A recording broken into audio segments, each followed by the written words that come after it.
If you live in a town near the ocean, you may have seen advertisements for cruises to nowhere. Maybe you've even been on one. People get on board a cruise ship, and when they leave the pier, instead of setting out for a lush island or other exotic location, they go out to sea and travel in circles for a couple of days. Meanwhile, they dine on sumptuous meals, lounge around the pool, enjoy the shows, and participate in onboard activities. It's similar to checking into a fine hotel or resort. The problem for a lot of people is that their lives are too much like those cruises. They're on a trip with no set destination, no charted course. They're in a holding pattern, and they occupy their time pursuing pleasures or engaging in activities that don't have any lasting benefit. Meanwhile, they travel in circles. In the end, they finish no better than they started.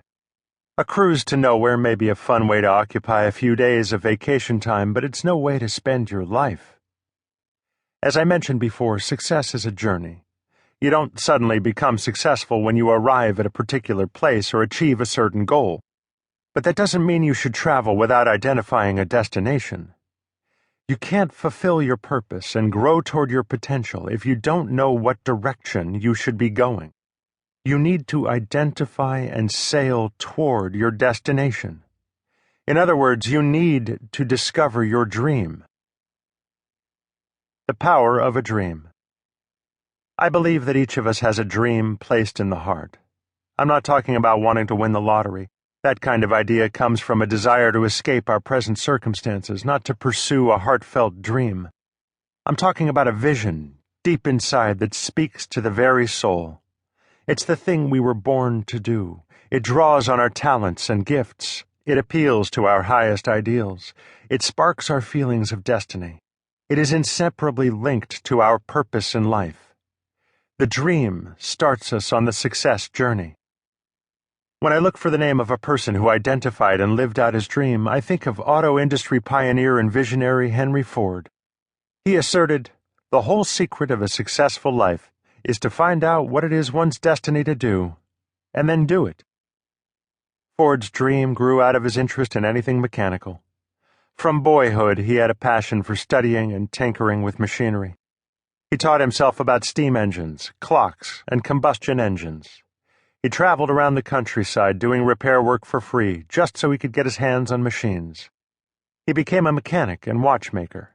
He even worked as a night engineer for the Detroit Edison Company.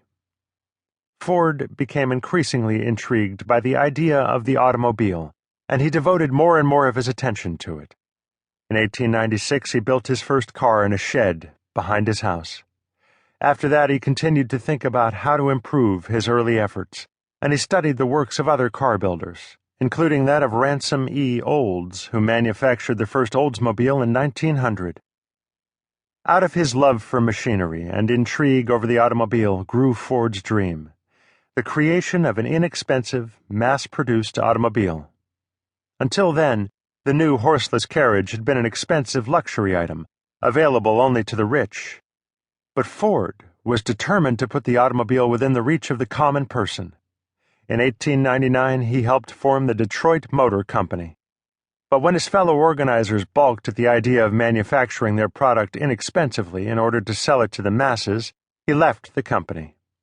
However, he held on to his dream, and his efforts finally paid off. In 1903, he organized the Ford Motor Company and began to produce the Model T. The first year, his new company produced just under 6,000 cars. But only 8 years later, they produced more than 500,000. And they managed to reduce the initial price from $850 to only $360. Ford's dream became a reality.